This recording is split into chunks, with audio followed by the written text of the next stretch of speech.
వినుకొండ రషీద్ హత్య కేసులో వినుకొండ మాజీ ఎమ్మెల్యే బొల్లా బ్రహ్మనాయుడు రషీద్ తల్లి జిల్లా ఎస్పీని కలిశారు. ఈ సందర్భంగా మాజీ ఎమ్మెల్యే బొల్లా బ్రహ్మనాయుడు మాట్లాడుతూ హత్య చేసిన వారితో పాటు దీని వెనుక ఉన్న వారిని కూడా అదుపులోకి తీసుకుని విచారణ చేయాలని ఎస్పీకి మెమరాండం ఇచ్చినట్లుగా తెలిపారు. ఇక రషీద్ తల్లి మాట్లాడుతూ ఎమ్మెల్యే ఓట్ల కోసం వచ్చాడు కానీ కనీసం పలకరించడానికి కూడా రాలేదని అన్నారు.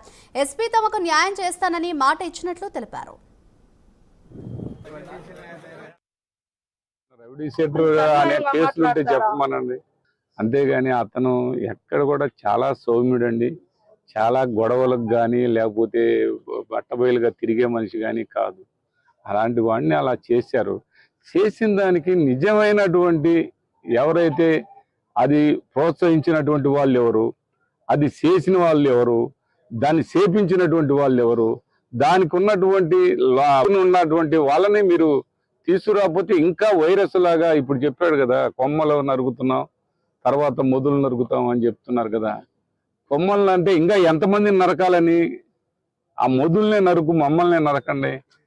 మీకు అంత ఇదిగా ఉంటే నాకైతే ఇది లేదు. చిన్నపిల్లలు 25 సంవత్సరాలు వాళ్ళ జీవితాలు చిన్న స్థాయిలో ఉన్నటువంటి వాళ్ళందరినీ ఆ విధమైనటువంటి ఆలోచనలు చేయటం, అలాంటి ప్రోత్సహించడం, అలాంటి ప్రోత్సహించే మాటలు మాట్లాడటం చాలా బాధాకరం. మమ్మల్ని కూడా మా తల్లిదండ్రులుగా మమ్మల్ని కూడా నరికించమని ఆయనకు ప్రశాంతంగా అయింది. అప్పుడు అదే మాకు న్యాయం. మా బిడ్డ మట్టి మమ్మల్ని కూడా తీసుకెళ్ళమని ఈ పార్టీ కోసం మేము కూడా వెళ్తాం. మా పిల్లాడితో 5 సంవత్సరాల నుంచి ఉన్నాడయ్యా మా అబ్బాయి పార్టీలో.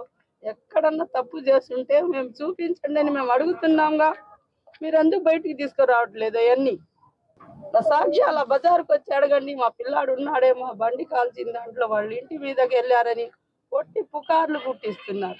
అదేమన్నా సాక్ష్యాలు ఉన్నాయా? ఉంటే చూపి అని కేసులు ఉంటే మా అబ్బాయి మీద బయట